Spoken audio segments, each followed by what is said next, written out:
Welcome to Women of the Wild, where education and opportunities are key, and friendships are made to last a lifetime.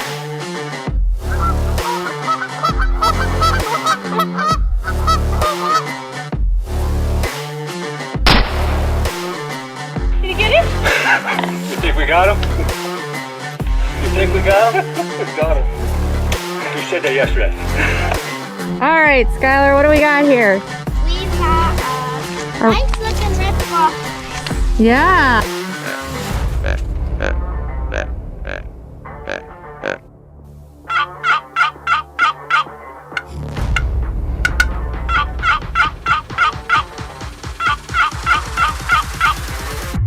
Oh, there she is.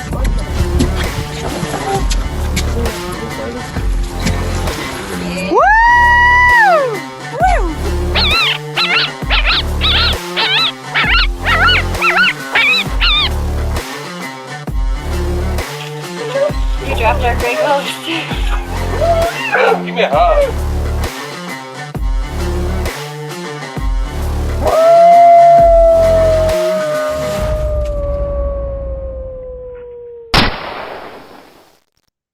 Hello, and welcome to the Women of the Wild podcast. I am your host, Linda White. I have my co-host, Felicia Marie, with me. And our guest today is Jen O'Hara from Girls with Guns. Hi, Jen. How you doing? Hi, I'm doing good. How are you? Great. How you doing tonight, Felicia? I'm doing well. Thanks for joining us, Jen. Oh, I'm excited to be on. Great. That's wonderful. We're excited to have you. So let's just kind of jump into things. How did you really get a background in the outdoors? How did everything start with you?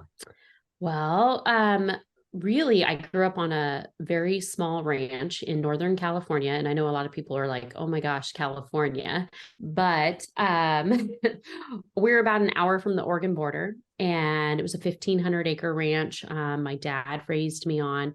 Hunting was just kind of a part of our lives back then. Unfortunately, I am in my 40s, and back then it wasn't as big for the girls to hunt. Definitely there are women who are hunting in their youth that are my age, but it wasn't as much my thing. I went along. So I went along with my dad and my brother, and I hung out, and we harvested deer every year. I would help them field dress them. I would do all of the other things. I just never had actually shot a deer. And big part of my dad was also did a lot of goose hunting. And so fast forward, I would same thing, go on hunts with my ex-husband all the time. And we did a lot of predator control because of his family having a farm as well. So it all made sense to us. My family, I have a big background in trapping with my great grandpa. And then I was single, and my best friend and I were starting to just really get into hunting. And her husband is an avid hunter in California. And, I was like, okay, I want to do this. So I went and took my hunter safety, and I started with like doing some upland hunting, just like dove hunting. And I'm like, this is a lot of fun. This is really cool. And so we started really getting into that. And then the next thing I know, like that fall, they took me on for my birthday. He's like, hey, for your birthday, I'm going to take you out and I'm going to show you how to deer hunt. So, and it wasn't like taking me out and pointing me at a deer and saying, shoot this deer. It was, this is how you deer hunt. This is how you glass. This is how you find deer. And so I was really blessed with somebody who was my mentor in my late 20s. And I learned a ton. And I'm really excited because of the fact that I was able to just go through that process with him. And now my brother-in-law, he's now my brother-in-law, and we are still, he's my buddy. He's the person that I call and I'm like, hey, guess what? So-and-so killed this deer. Did you see it? And, it's just been a really cool process, but it wasn't really something, like I said, as a kid that I did. But my whole family has always been involved in hunting. How did you transition from, starting out in the outdoors, getting more of a background into Girls with Guns? Well, my best friend, Narissa, husband was my mentor. As we were hunting, she said that, he would bring home like these t-shirts all the time, and they would have like flaming bucks on them and be 2 sizes too small, and, just different things. And she's like, oh, this is really cool. She had an embroidery business at the time, and she thought, I can do this. She was a very creative soul. So she started getting into it, and she told me about it, and she's like, do you want to partner with me? And I very much have the business mind of our company. And I was in real estate at the time, and I just said, yeah, I would love to, but maybe I'll give you like a year. So I invested $2,500 into our company. We signed partnership agreement, and we started busting out products. So we'd get off the rack product, and we would rhinestone it, and we'd embroider it in her garage. And then we would have our friends over, and we would like buy like $5 bottles of wine and pizza. And our friends would come over and help us iron on the rhinestones, which was no joke. And they would tag our clothes for us. We had a bunch of the tags, and we would do everything in the garage. And I mean, it would be like 110 out in the summertime, and we'd just be in there. And that's what we did after work. So that went on for a while. But really, actually very early on, we got our first big break, which was, we were at our very first show in January of 2009. And it was kind of, I'm going to call it an old man show because I'm in women company now, but it was a gun show. It was over in Reno, and we walked in, and there was no one like us. There was no other women's brands. There was nothing that was even remotely. At the time, we did do a lot of pink because it was like, that was a big thing back then. And Narissa's like, oh my gosh, I think we've wasted our time. We only have so many weekends, and we were really trying to push the business because we worked during the week. And so we made $3,000 that weekend, and that was huge for us, back then. And not only that, but when we were there, this person came in, and I was sitting there, and he came to me, and he was from Shields, and he's like, oh my gosh, we need this stuff in our store. And I had no clue what a Shields was, not a clue. And they were very new in Reno at the time. And my brother lived in Reno, and he was helping us. And so he came back with Narissa from lunch because he would help us pack and unpack. And I'm like, hey, this guy came over, and he gave me this information for this buyer at Shields. I'm like, what's a Shields? And my brother's like, oh my gosh, it's the Disneyland for the outdoor shopping. He's like, it's so cool. There's a Ferris wheel, there's fish tanks. And so we thought it was really cool. So we were packing up that day. I remember the guy's name was John. And we took and we packed in this plastic camo bag, and we had a handwritten note. And we hand wrote it, and we drove to Shields, and they were closed because it was like a Sunday and it was late. And so I handed it to my brother who lived in Reno, and I said, hey, will you deliver this for us? So he delivered it. I plagued out the buyer's life, and Mark Eastman, to this day, still friends with him. And one day, Mark finally called me back after about 3 months, and he's like, all right, let's get some product. Can I get some product next week? And I'm like, next week? I'm like, we have to make it. So, we only had so much to invest. So we invested another, I think it was about $1,500, and we turned that over into $3,000 check. I said, could I please get my check when I drop off the product? And so we drove it over. We didn't know how to do anything, packed it up. And we have a picture of Narissa and I, and my brother took it because he was a big part of it. He met us out front, and he took a picture of us, and it says Nana's Blankets. And it was like an old box. That's how we delivered our first product.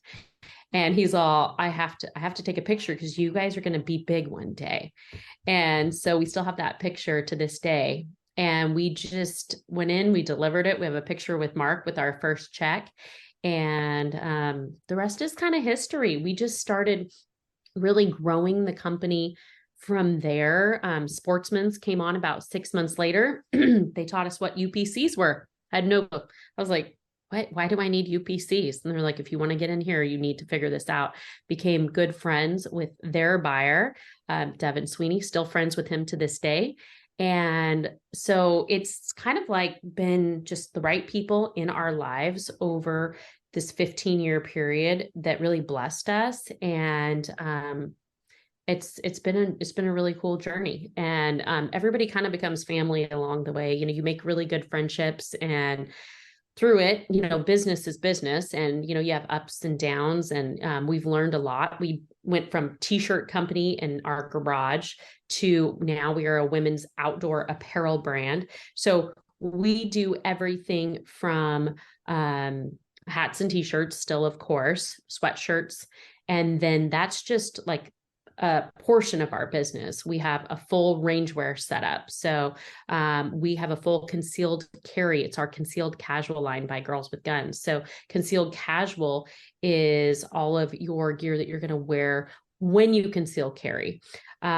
Jackets, vests, leggings. And then we have a full line of hunting, and now not just one collection. We have 3 different lines we used to have 5, but we've kind of pared down what works for us. So we have 3 lines. So we have a lightweight, a midweight, and a heavyweight. And then we have our Highland collection, which is upland. And then we are partnered with Allen Outdoors, and we have a full bag line. So rifle cases, pistol cases, holsters, purses, anything you can think of. And that's in all the Walmarts across the US. It's actually funny that you said that, because so I was at Walmart looking, I don't remember what I was looking for, and I'm with my husband, and there was something that was Girls for Guns, and I'm like, I know her. And he's like, they've been in Walmart for a while, baby. And I'm like, yeah, but I now, like, you know what I mean? You pay attention. It's just like whenever you buy like a red car, you then see red cars everywhere. So it was like, I'm like, I know her. And he's like, you probably looked at that product like 4,200 times. And I was like, yeah, but now it means something. So, well, and cool. It's so funny because over the years, somebody, like we'll have a young girl who's a fan, or somebody will come on one of our team hunt trips that we do every year, and they'll be like, oh my gosh. And I'm like, I'm seriously as normal as all get out, and super dorky and very real. And so that's what I think is really relatable about our brand, is that Narissa and I, we came from families with simple upbringings, and we are just very real in terms of who we are. We share a lot of our faith. We are authentic in, our hunting. We all miss. It's real. We talk about just kind of life. I share a lot of my mom journey. Now I've become a mom 4 years ago, and almost 4 years, and homesteading, and, different things. And I think that's one of my things, is just to try to always remain authentic to who we really are. And I think that's important for the brand. I think that you and Narissa are some of the most down to earth, most real women out there, and being willing to share who you are, what really happens in the outdoors, the swings and the misses, and just, it's good for people to see that it's not always perfect. Right. Do you know what I mean? Like, people, I think, get so hung up on the fact that like it's about the harvest, and for you guys, it's about who you're with, what you're doing, the experience, and enjoying every moment of it. And I think that's what makes you guys so relatable. Well, and we grew up on TV. So we had our TV show, which was initially Universal Huntress. Our friend, like, they are family now. And I say that, but I don't say it lightly, but these people are really my family. Emmanuel Cap, he goes by Cappy. He was from South Africa, and he's a producer here in the US. And he's like, found us. I don't even remember how he found us. And he was like, I want to film you guys. And we're like, what? He's, I'm going to give you a trip to Africa. Very first place I went was Rhino Land, which we did a giveaway hunt, and Felicia got to go on. And I remember, like, Narissa shot a rock, and they still have the rock sitting in front of their door, holding their door open, and Narissa signed it. And she was like, I was so nervous with the camera and everything. And it was just like this real moment of TV. And that was one of the things where it was like, we don't need to pretend, because people who pretend, I mean, nobody wants to see that. You want to see what's real. So you will see me missing, you will see Narissa missing, you will see us having, whatever we've done. It's just pretty real. And of course, we don't do as much of the show anymore. I think I do about 5 episodes a year. It's as much as I can get out and actually hunt. And now it's on Carbon TV. So it's a digital, but my next journey in this is I've learned so much, but I'm still learning continually. I've hunted in Africa 11 times. And then Argentina, Canada, Spain, different places throughout the US. My exciting thing is to take my kids. That's what I'm so excited for this next journey, and to be able to pass it on to them. I am so terrified that they might not like hunting, because I have people who always say, well, what if they don't want to hunt? And I'm like, I don't know. They can't not hunt. I mean, they can, but so it's just really cool. So I'm excited for this next season in my life, as this change comes, to be able to really teach, because I've taught kids for the past 10 years with Kids Outdoor Sports Camp, how to shoot, taking kids hunting in Africa. And so I'm really excited for my own kids. Yeah. Oh yeah. I can tell you, it's from the trapping industry. We have 5 children, and it's kind of funny because none of them trap. We had our oldest daughter was like way into it when she was younger, and now like she's discovered boys and all that fun stuff. So, trapping's not into it. And like our middle son, he's actually in the National Guard, so he will come with us if he's home or whatnot. But other than that, like, they have no interest, and it's like, this is something that like really consumes us, our entire life. Everything is all about trapping with us. I mean, we hunt and everything, but really, we go to conventions and everything with that. So it's a real fear. Like, you should have that fear, because it's so hard sometimes. Like, we've brought them to conventions and they just kind of sit there, and we're like, oh, this is horrible, like. Yeah. Oh, so it scares me, because I really want them. I mean, I have a homesteading lifestyle. We garden year round. We have chickens. We're getting ready to do meat chickens. We harvest our own meat, so all of our deer every year. And then we have horses. And I'm like, okay, I don't push too hard. Don't be that mom. And so I'm trying to figure out like that balance, because and of course, Chloe's only 5 months old. So, we'll see. But with Olivia, she's very girly and likes princess dresses. And I'm like, oh, okay, we can do this. Mom can do this. And my husband's like, where did she come from? So, but everybody says it's just a phase, but she'll be out there with the best of them in her princess dress, covered in dirt, and playing with the chickens. So I think we're doing okay. Yeah, the biggest thing with kiddos is just not forcing it. But that with all the instructional stuff you do with kids, my wild boys are very outdoorsy, and it's kind of like the jack of all trades lifestyle. But if there's something they don't like, I just don't force it. And I think you'll be surprised of how much she can still be girly, but yet get her hands dirty with the boys. And I was raised by my dad. So I was completely tomboy, and I only started even wearing like makeup like in my late 20s, mid 20s. And now you'll only catch me if I'm like filming with my hair done or anything. And but I'm much more girly, and I like her to be. I love to see her. She's pretty, and if you want to dress up, go for it. But we are always outside every day. And I think it's so important for us to get our kids and be good role models for them, that we don't just sit on our computers, because I do a lot. I work a lot. But get them outdoors. And so we try to do that every single day. It's like, even if it's just a walk, because I didn't have time to go do something really cool, we just at least do that. We walk our pony all the time. And now a short word from our sponsors. Well, you see, trappers are a special breed of people. We're dedicated, committed, and passionate about what we do and who we are. Each and every one of us has an intense desire to be the very best we can.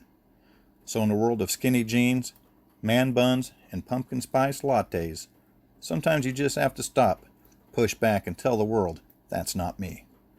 Whether you're from the far north or in the deep south and anywhere in between, Southern Snares can help you succeed at getting the job done and being who you are. Girls with Guns Clothing is a proud sponsor of Women of the Wilds podcast. If you are looking for hunting gear, be sure to check out our new fall collection, including the launch of our new Artemis Generation 2 lineup. With Girls with Guns, you know that our gear has been designed and field tested by women who actually hunt and wear this gear. We have an amazing team of women who contribute and share their ideas and extensive field testing so that our gear works for you in multiple hunting environments. We build our gear for women of all shapes and sizes, made by women for women. If you want to try out GWG, you can go to gwgclothing.com and use WILD15 for a discount off of your first order. Hey everyone, Andy from ACC Crappie Sticks. I want to tell you about our full line of vertical jigging and live scoping crappie rods. We have from 10 foot to 13 foot in mid-seat to rear seat and available in cork and super grip handles to cover all of your vertical fishing and live scoping needs. Go to accrappiesticks.com. Thank you. Spark that fire and passion for the great outdoors through the gift of reading and learning with your kids. Dr. Josh Farr's vivid storytelling will captivate and teach your little ones through books like The ABCs of Hunting, Let's Go Out and Play, and his latest book, coming soon, The ABCs of the Outdoors. Your kids will love the great stories and bright, colorful pictures as they learn about friendship, life, and nature. See all of Dr. Josh Farr's books at drjoshfarr.com. That's drjoshfarr.com.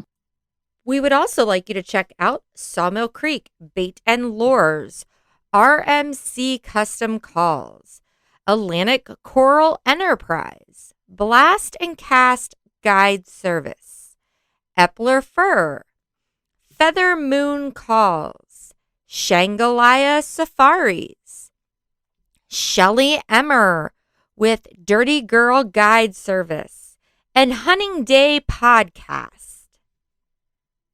So I've got to ask because I live in a very liberal state, New York. So I've got to ask, how does somebody have a company with the word gun in the name and live in California? Like, do you run into a lot of hiccups with the company and you know the state with all the laws and the look on from the liberals and everything else? Do you have that problem or no? No. So where I live in California is considered the state of Jefferson. So if you guys haven't heard that, from about Sacramento up, so we are the most sparsely populated parts of California, but we're one of the largest section. We have the most ag. So like I live on 18 acres, which is small, but I grew up on a 1,500 acre ranch and we were like small time farmers. And so you really have cattle, alfalfa, most of all of olive production, almonds, and all of those things they're right here. And in California, we are huge with agriculture, cattle everywhere. So we raise cattle, we had horses, and it's all in this north part of the state. Now, if I go into say the Bay Area and some of those surrounding areas that are very heavily populated, that's going to be a little bit different. Or if I go down into Orange County, area down in LA, but even there, the outlying areas, I have students who come contact me from down in LA because I do a lot of firearms instruction, and down in the surrounding areas of the Bay that they want to come up and train because they don't really have that here. And so, or where they're at. So it's honestly, where I'm at is not, it's not as much of an issue. Well, that's actually really good to hear though, because being on the East Coast, I think, anytime I hear California, I'm like, oh, Yeah, that's so good to hear. That's so good to hear. If you came up here and you flew into Sacramento and you drove north, it's not what you think. It's not what you would even suspect. If I showed you, like, I mean, all around surrounding, so I live in Tehama County, and I mean, it's thousands of acres of ranch and farmers, cattle everywhere around us. So it's a really cool, very so we have 13,000 people in our town, and I think we have like 20 in our county. But where I grew up in Modoc County is really remote. It's up in the mountains, and we have the largest county in California, and it's only got a 5,000 population, and it's the largest land mass county. And so I grew up in school with I think my class had 15 people, and one of them was my brother. And so it's just something where this part of California it's so incredible. The only reason I haven't left, besides my family, 3 hours west and I'll be at the ocean. I can go 3 hours east, I'll be at Lake Tahoe. And then you have you can be up 2 hours and you can be on the mountain skiing. And then you can go down. It's about 8 hours drive, and you'll be at a warm ocean. Nice. Like down by LA, Sunset Beach, I think. So you have everything here. It's just that we are overran with ridiculous laws. So the biggest thing is to be very aware of them. Our law book for concealed carry is about like this for firearms. So because I teach it multiple times a month, I am really aware of them. And trust me, about once a week, I say, we just need to move. So, but we don't. I'm a brand ambassador for Ruger, and they make incredible semi-automatics that I cannot get in our state, and it just crushes my soul, because I'll go and I'll test them out and I'll go shoot. And I did a training class, and we had the Max 9, and I was teaching women, and I got to shoot the gun and train with it for a full weekend twice this fall. And I was just like, I want to take it home, but I can't. So it's one of those laws where, we only have certain guns that they'll allow in, and we just work around it the best we can, and we fight back. So I join organizations like NRA Life Member, CRPA, California Rifle and Pistol Association, and I work within them as a volunteer to the best of my ability with 2 kids and multiple businesses, and just try and help where I can to see if we can fight back and get our state back. Worked really hard. We just had a race, and you just do as much as you can. Yeah. So how did you get into teaching gun classes and safety and all of that? How did that kind of form into the picture? So have always loved to help. And of course, I'm always learning, right? I'm always a work in progress. Every time I would go on hunts, I would learn from that outfitter. I was literally in Rhino Land, and Felicia knows this story. And I would they had this little bar at night. So after dinner, we'd all go in there and we'd have a cocktail. And I would open up the books until I could name all 42 species by looking at them and pointing at them that they had on their 30,000 acres. I went through and I learned. And then I was like, okay, so what does this mean? And how do you do this? And then so it's always been a passion of mine to learn, to do more and be better. So I did that with our hunting, and with our hunting gear, the TV show.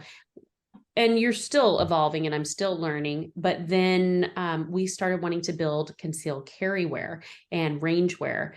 And let's be honest, I concealed carried and I had pistols, but I wasn't great with it. I was the girl who slept with her shotgun by her bed. And that's how I was raised, shotguns and rifles. And I was like, I'm a shotgun rifle girl. I don't need to know. No, you do need to know, because you need to be able to carry and protect yourself. So 5 years ago, I decided to go through a training course. I went to Gunsight with Armed Women of America, and I became a basic pistol instructor.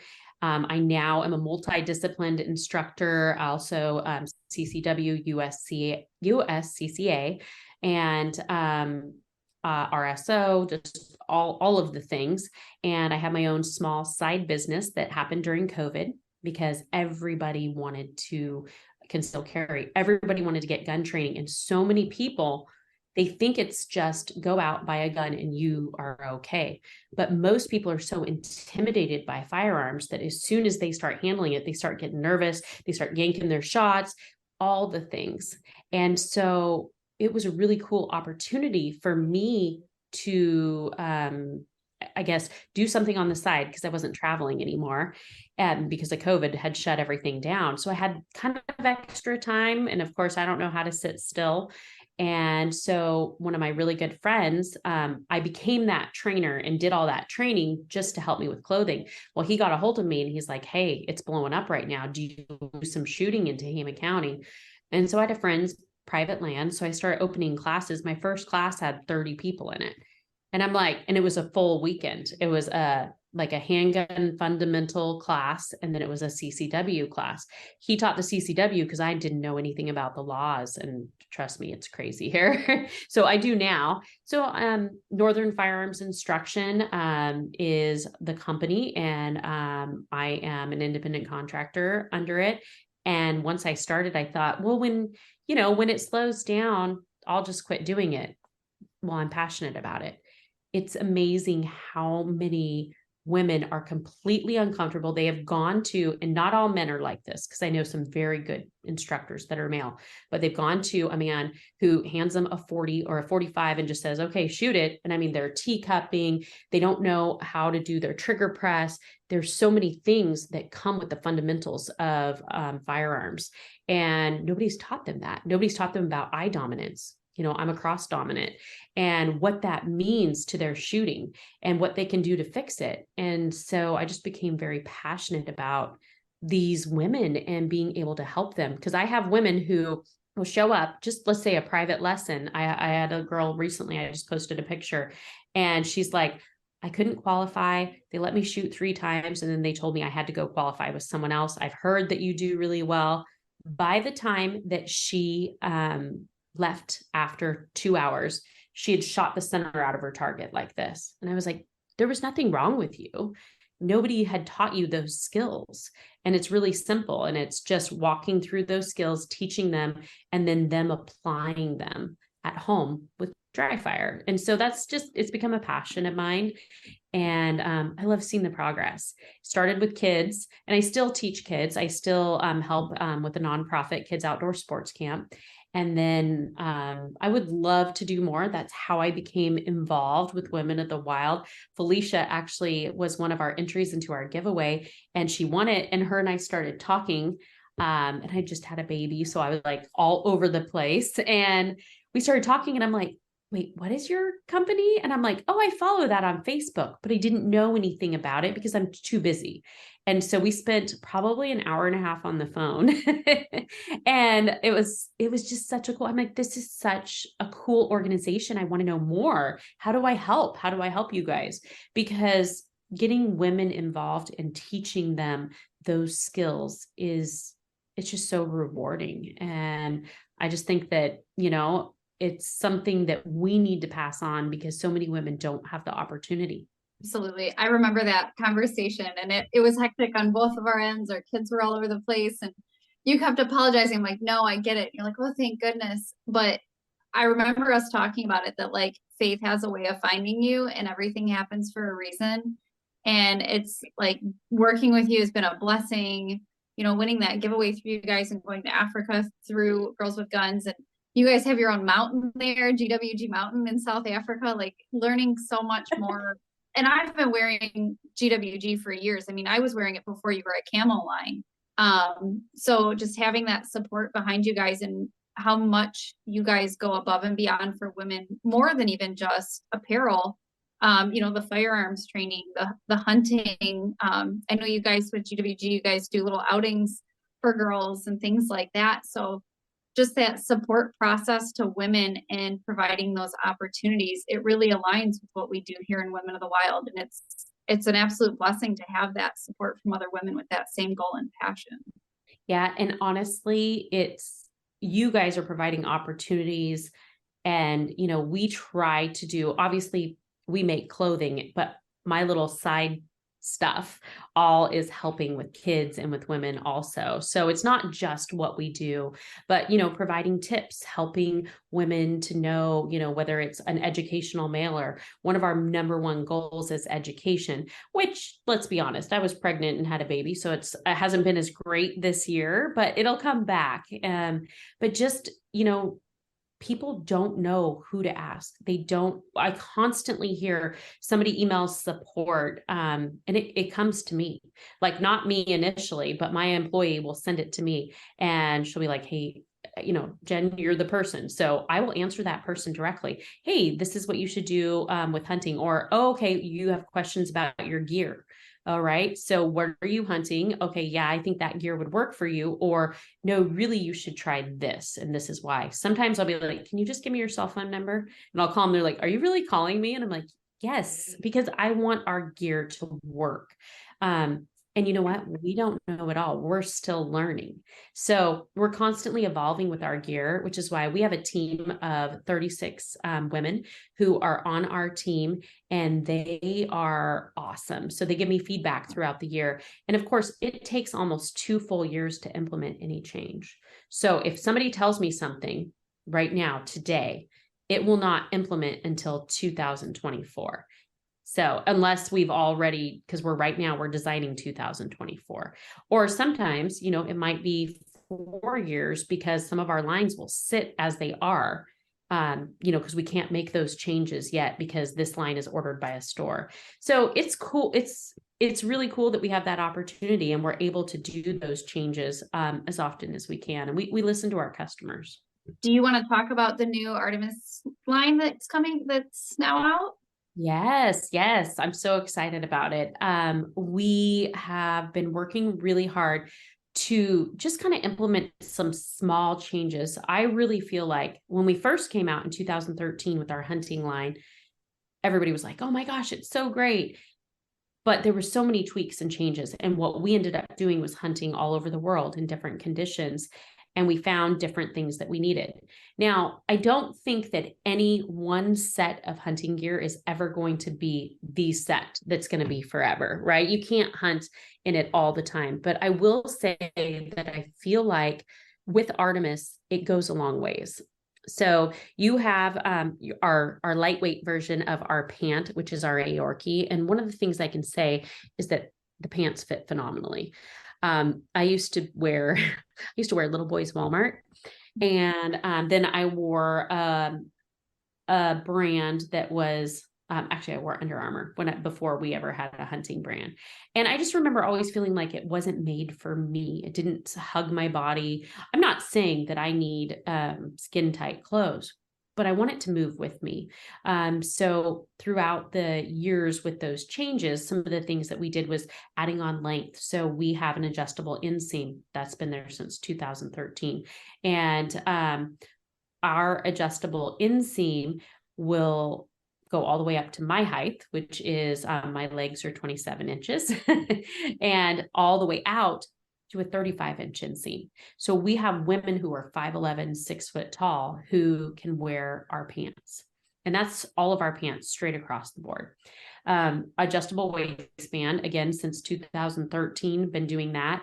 I wore my hunting pants all the way up until I was about 6 months pregnant. And then it was like, yeah, I could probably do like the belly, the rubber band then. But the cool part was that I was able to wear them that long. And my carbines, which are our lightweight version, but they're our range pants, because I taught up until 24 weeks at the range. And it's same thing. All of a sudden, one week I remember going to put them on and I was like, time to switch to leggings. But I love the adjustability. We are women and our bodies are different. So I wear a medium in our pants and I carry my weight in the middle. For whatever reason, ever since 40 and 2 kids at 40, that's where I carry my weight, but I'm very fit on my legs and my butt.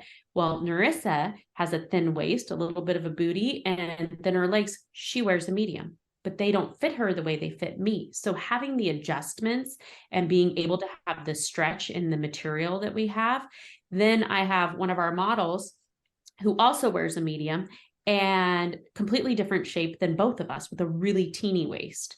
And so we're all shaped completely different and we all wear the same pant size. But a lot of times you can't do that because you don't have the right materials. And so it took us a while, and we're still perfecting. We will never stop perfecting. It took us a while to really get that. We had a size gap that was missing in our plus sizes. So it was our XXL. So we went straight to 1X and 2X. And the way, I won't bore you guys, but the way the grading is, if you don't have an XXL, you go straight to this like 10-inch increase from an XL to a 1X. We were missing an entire gap. And the way I found that out was by going to Armed Women of America. And you talk about having 400 women who are trying on your pants. And they will tell you exactly what they think. And so I was like, all right, we're missing this size. I mean, I was measuring people and, hey, this isn't right for my calves because I can't wear an XL, but I can't wear a 1X because they were hanging off me. So learning about that. Sorry, I know I'm getting off subject, off of the Artemis, but it's really cool. And I mean, I geek out on it. But one of the things that we've really focused on too is the high pile fleece. So it keeps you warm. Now it'll move with your body. It is windproof because of the backing that is provided. And it's definitely something that is, I wish I could show you guys a picture, but it's definitely something that I love it because it's a performance piece. We are out in the field and I feel like we're athletes. And so our gear should move with us. It shouldn't hinder us. I don't know about you guys, but I had like that old cotton gear where you'd like move and it'd be like, So we didn't want that. We wanted a performance piece. Then what we did this time was we have a layering system. So you'll start with our short sleeve. We do not have base layers. I would love to have base layers, but there are a lot of people who do base layers much better than me. That's what they do. And I'm not going to sell enough base layers to get the price point down enough. So people always go, why don't you do base layers? Because it doesn't make sense financially. It's not a core part of our business. You can go out and buy a merino wool base layer from somebody who that's all they do, and they're going to be cheaper than what I can do. So you can start with the base layer if you want, but for our system, it's going to be, I layer it with our Artemis short sleeve. It's a performance piece. It has a bird's eye mesh.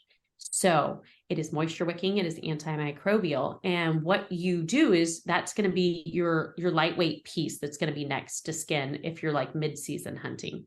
And then we have our Artemis long sleeve that it's a lot thicker and warmer and has some nice thumb holes in it to just kind of keep you warm. I don't like to wear gloves when I hunt unless I'm really cold because I like to be able to have my trigger finger handy.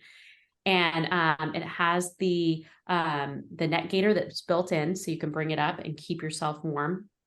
Then you'll wear our vest, and the vest has that stretch material as well, and it'll move with you. So it has a high pile fleece in it.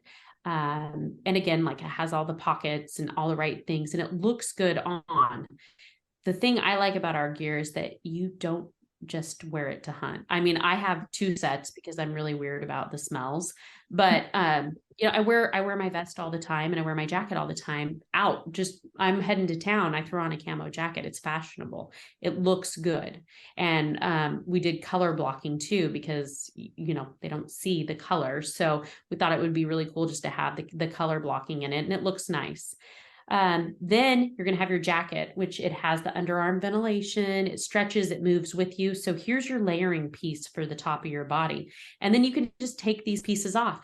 So here we'll start out when I'm up in X1 hunting with my dad's, I'll start out, it'll be 32 in the morning, which I know isn't cold where you guys are at, but like here I'm like that like usually October, it might be a little bit cooler. It gets down to like -10, but not when we're deer hunting. So, we'll get down there. And then by the time I'm out hiking and moving around by mid-morning, it can be 80 degrees in October.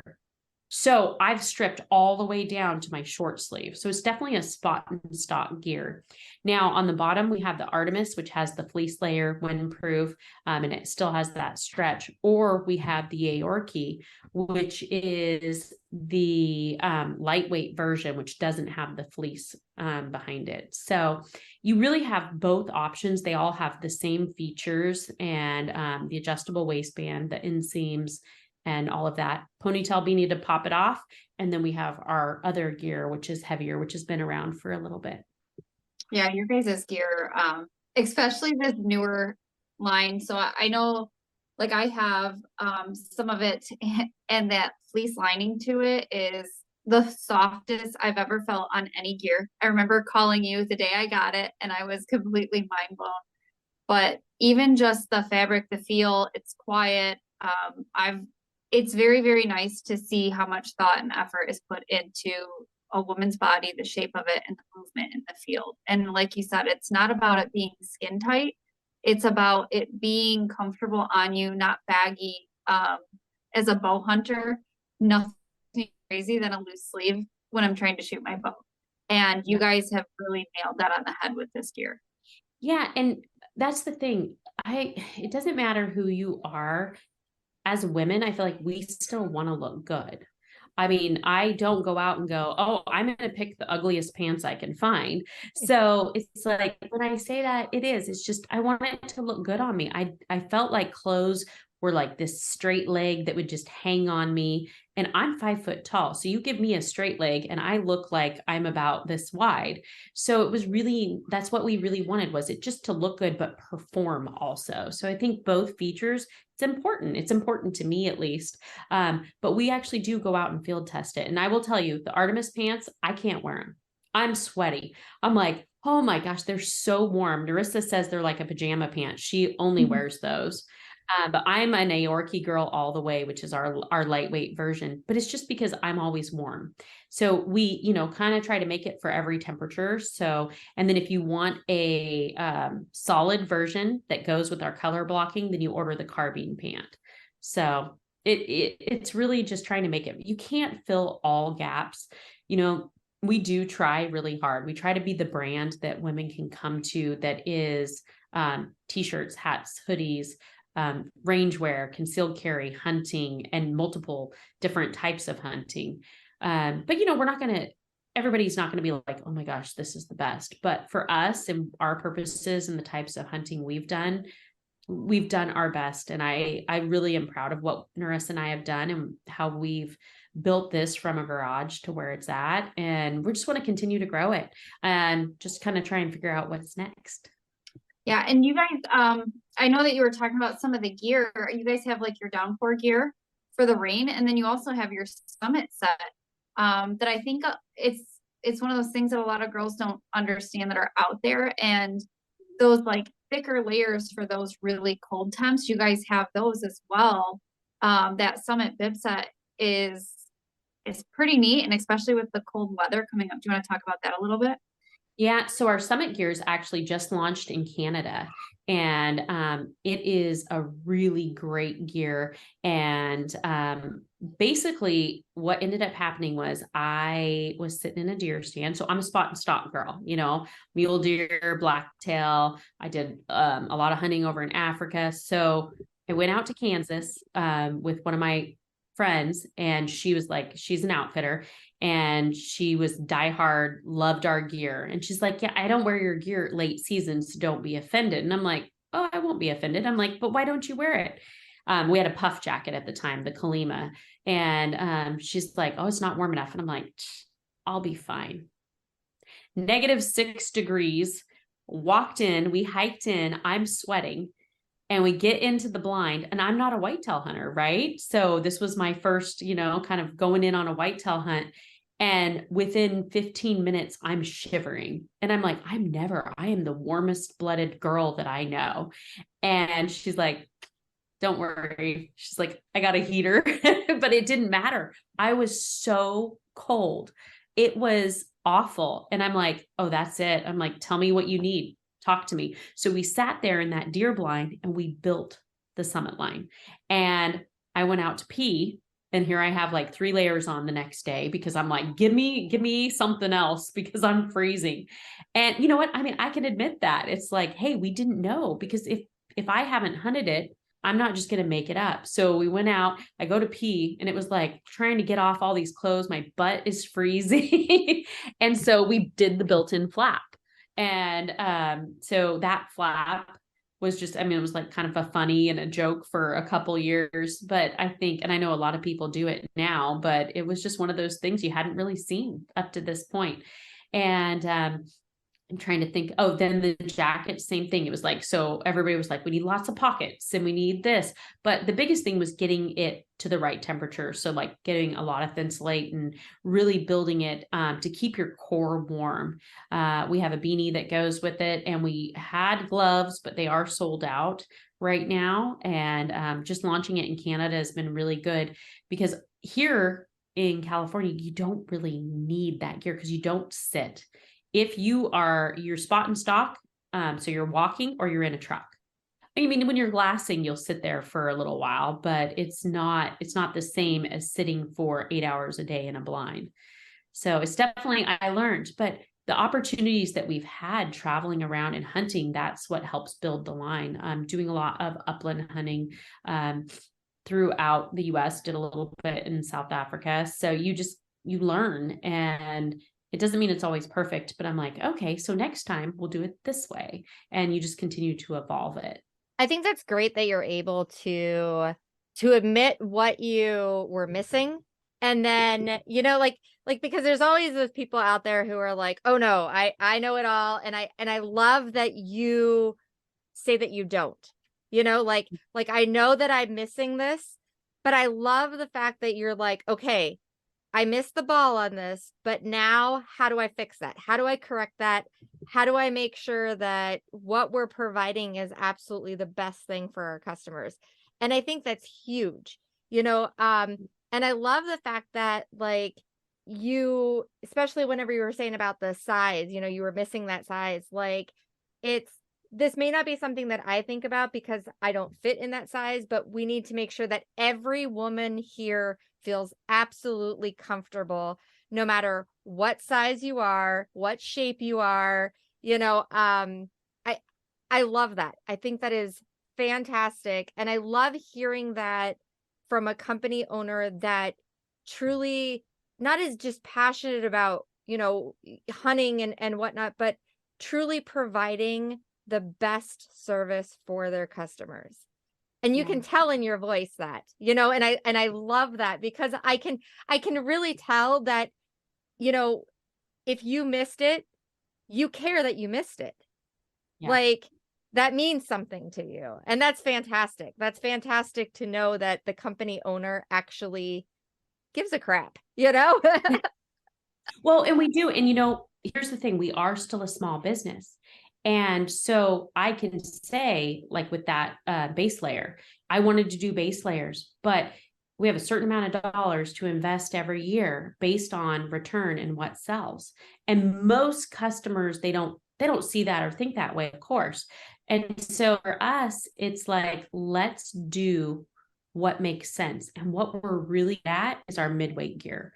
Artemis is some of the best. And, we tweak it and change it about every other year. It just depends on, our big box change and what they're looking for. If it's still selling really well, why change it?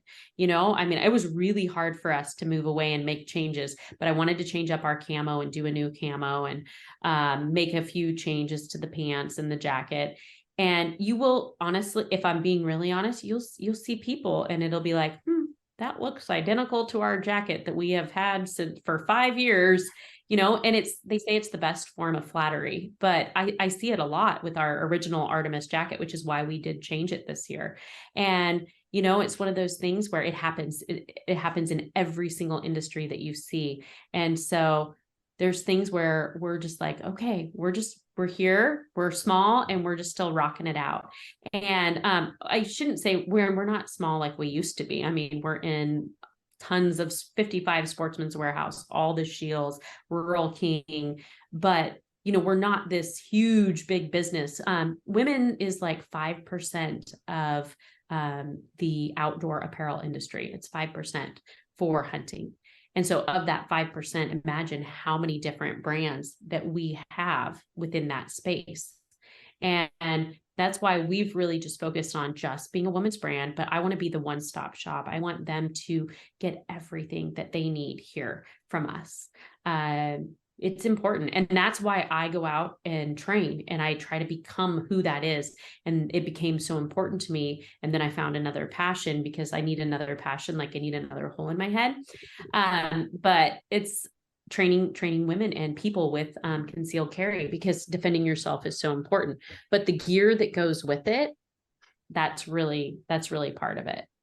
So we normally try to keep these to an hour, and we're all busy women, so we're gonna wrap this up. But I'm gonna ask you a tough question here right before we leave. What can we look forward to seeing from Girls from Guns? Can we get any like little sneak peeks? You said you're two years out on things, so can we get any this is gonna come, or you may see this, or something that we can put out there? Some of the things that we are working on right now is new rain gear. It's actually going to be more of like a packable, lightweight type of rain gear requests. We always take requests, so we look at everything. We're really going to be digging into the everyday lifestyle with concealed casual, and I've got some cool stuff coming there that I don't think you guys will want to miss. I think that's going to be one of our biggest growths is in concealed casual, because it's everyday wear.